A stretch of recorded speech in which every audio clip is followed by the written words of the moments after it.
Hi, welcome to Sabbath School Daily, where we have been studying from this lesson right here, God's mission, my mission. This week we're studying from lesson number 7, which has the title, Mission to My Neighbor, and today is Thursday's lesson, which has the title, The Good Samaritan Story Today. Now today's lesson is perhaps one of the most important this week because it is where Jesus covers the actual story, the parable of the Good Samaritan. Now this has been my favorite, or one of my favorite parables for a very long time, and I feel that sometimes it's very misunderstood, at least the story itself. You see here, Jesus, in answering the question that this teacher of the law poses to him, he is really calling him out. And this man sees that he's been called out because he answers a question that he already knew the answer to. And so what everyone around was asking themselves was, well, why did he ask the question if he already knew the answer? And so to justify himself, this man makes a follow-up question. And it was a very well-known question. He didn't come up with it.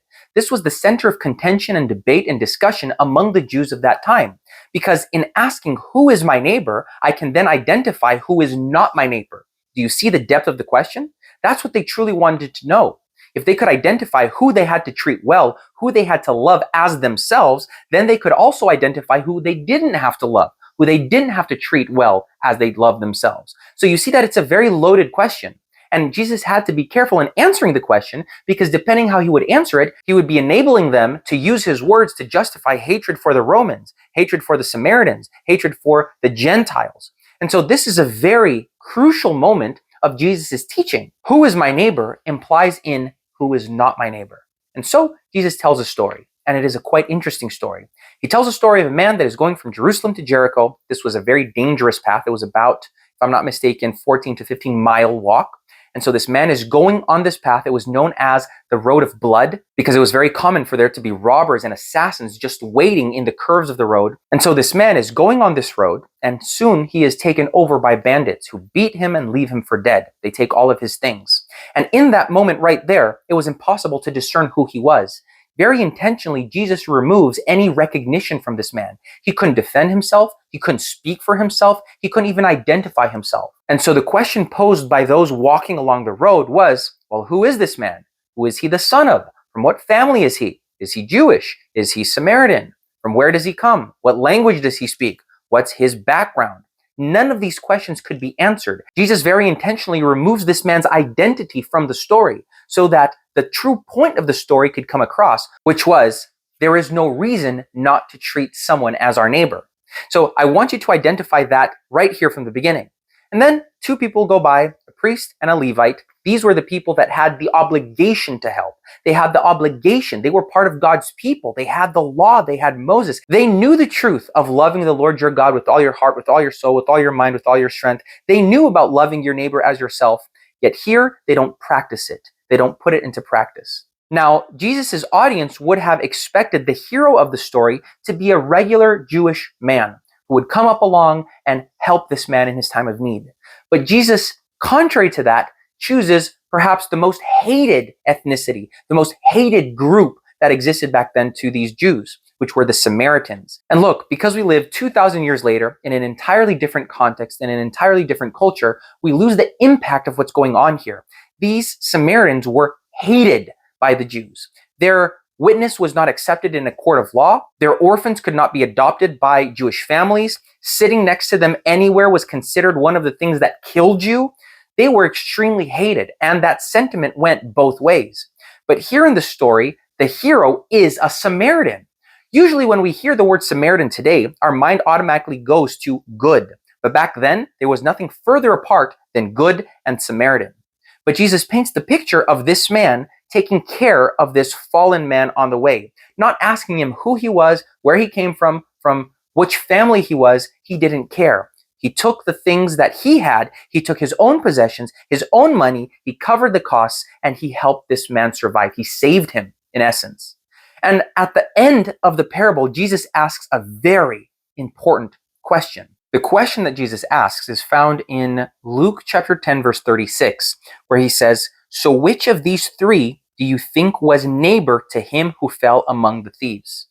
Do you see the inversion in the question? The neighbor is not the object of the action, but the subject of it. That is, the neighbor is not the one receiving the action, but the one carrying it out. Do you see the implication here? The lawyer had asked, who is my neighbor? But Jesus inverts the question when he asks, so which of these three do you think was neighbor to him who fell among the thieves? Jesus inverts the question. You see, friends, the question, who is my neighbor, is inadequate. That's not the real matter here. That's not the true question. The question isn't who is my neighbor. The question is, who am I? And the only answer that can be given is, I am the Son of God. And as such, I extend his love to everyone. People that are hated, people that are not from my land, people that are not from my people, from my family, people that treat me badly, people that don't love me, that don't like me. These people, I am their neighbor. I am their neighbor. It's not about them being my neighbor. The thing is, I have to be their neighbor. I have to act as their neighbor. That's what God did. Christ acted as our neighbor. He came.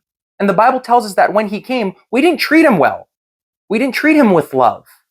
But he still came. He acted like the neighbor. So the question, who is my neighbor? That is an inadequate question. The true question is, who am I? And who are you?